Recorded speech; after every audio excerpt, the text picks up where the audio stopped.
everyone. So I'm going to be reading a story called Seriously, Cinderella is So Annoying. So this is the story of Cinderella as told by the wicked stepmother.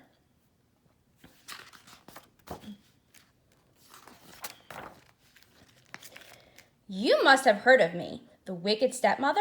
Not true. It's just another one of Cinderella's wild stories.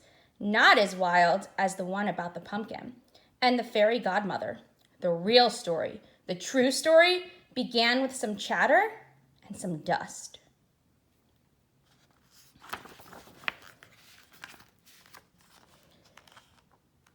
All I ever wanted was a husband and a mansion. Before I married Cindy's father, my two darlings and I had met Cindy only a few times. The girl had seemed normal then. After I married Cindy's father, my darlings and I moved in. When I had just one foot on the front step, my dear husband kissed me goodbye and said, "I'm off on business." "He leaves often," Cindy said, "but the animals stay put. They talk, they joke, they sing, they even help out, especially the bluebirds."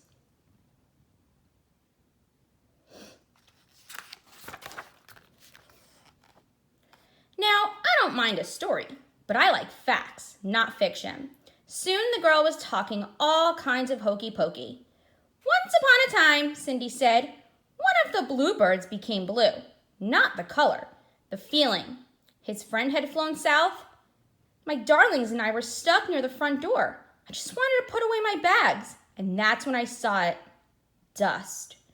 "Dear, is the whole house this dusty?" I asked. "I don't know," Cindy said. "I'll give you a tour."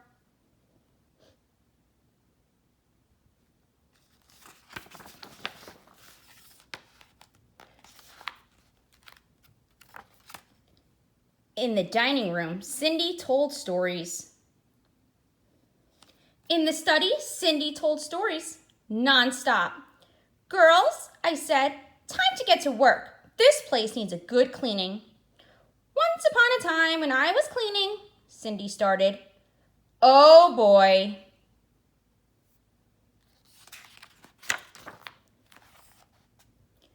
Cindy mopped the floor, but she finished so fast. My darlings had barely started. "Did you know robins and sparrows are my friends?" she said. "But the sparrows don't like the robins. Silly creatures. Once upon a time, one of the robins—" "Cindy, dear," I said, "why don't you go and wash the clothes now, But Cindy washed them so fast. How on earth did she do it? I had to find another chore for her, just to keep her busy. "If there's one thing squirrels love, it's washing clothes," Cindy said. "The rate, though, would rather iron. You know, one day Squirrels and rats doing laundry? Quit telling such foolish stories," I said.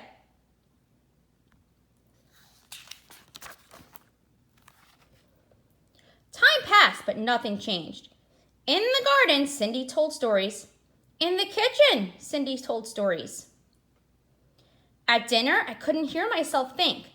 "Dear, please," I said, "stop talking." But Cindy didn't stop.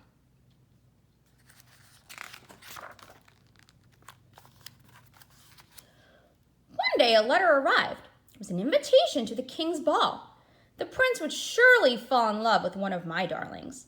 Then they would marry, live in a beautiful castle, and one day be king and queen of all the land. "Oh, stepmother, I have to go too," said Cindy. "Once upon a time, a girl and a prince—" And then, just like that, Cindy lost her voice. Imagine, it had to be from all that storytelling. Well, what could I do? I told Cindy she had to stay home for her health. She cried, of course, but a ball was no place for a sick girl. She needed rest. Sometimes it's so hard being a stepmother.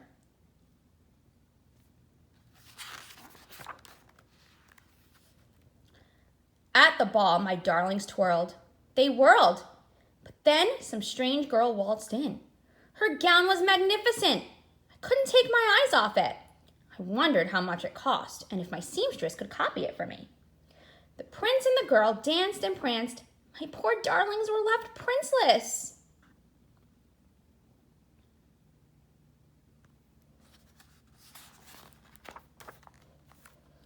A few days later, the prince made an announcement.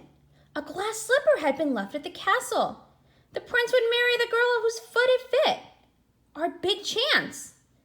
After visiting every other mansion in the neighborhood, the prince's valet arrived at our door. Mel, said one of my darlings. No, me, said the other. One at a time, said the valet.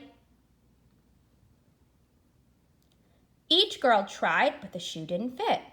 Then Cindy pushed out a whisper. Please, let me try.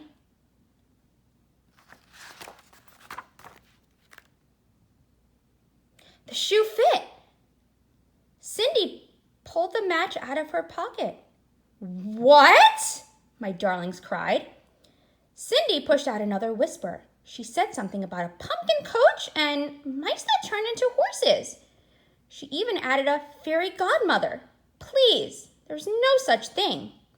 But I still don't know where she got those shoes.